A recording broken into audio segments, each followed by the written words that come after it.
Dans le monde, les scientifiques sont mobilisés pour tenter de trouver la solution pour vaincre le coronavirus ou au moins pour soulager les malades. Cette solution, elle va peut-être arriver de Bretagne. Oui, bonjour Franck Zal.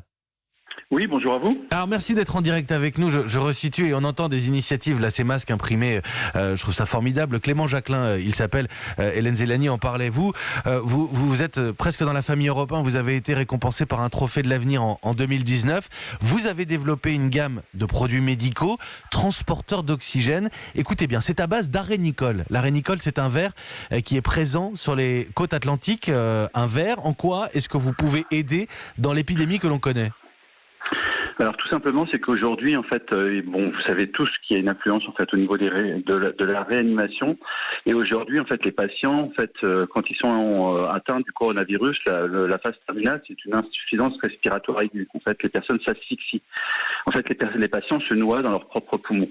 Et aujourd'hui, il y a deux solutions. Soit l'intubation quand c'est encore possible, sinon c'est l'ECMO, c'est la circulation extracorporelle pour aller soulager les poumons et la pompe cardiaque.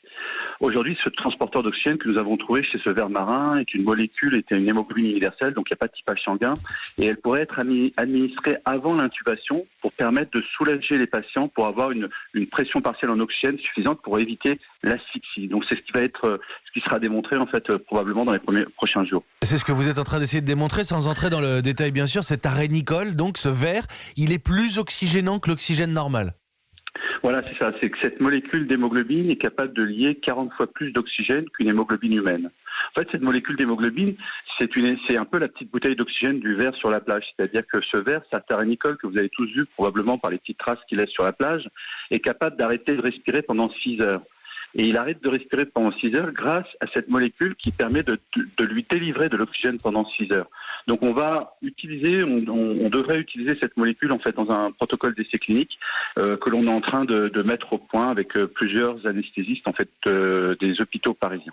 Alors, parce que l'autre facteur, Franck Zal, c'est bien sûr la rapidité d'exécution face à l'épidémie. Si ça marchait, si c'était validé, il faut être prudent. Il y a beaucoup d'enthousiasme parce qu'il y a plein d'initiatives, mais il faut être prudent. Mais si ça marchait, vous seriez capable de produire rapidement ? Alors aujourd'hui, nous, on a 5000 doses et donc on est en train de se mettre en ordre de bataille, bien sûr, si cet essai est positif, en fait, de pouvoir avoir entre 15 et 20 000 doses supplémentaires. Merci beaucoup, c'est formidable. En tout cas, c'est une note d'espoir et on a appris des choses sur cet arénicole, ce ver, que l'on trouve facilement sur le littoral atlantique français. Merci beaucoup Franck Zal, vous êtes chercheur et fondateur et gérant de la société de biotechnologie Emarina. Et vous le savez, sur Europe 1, on est mobilisé à vos côtés, la radio ouverte le matin, mais pas seulement. La France bouge, que vous connaissez, Franck Zal, Pierre de Villeneuve, Raphaël Duchemin, de midi à 14h avec des initiatives, des choses très positives. Merci d'avoir été l'invité du journal de 6h ce matin.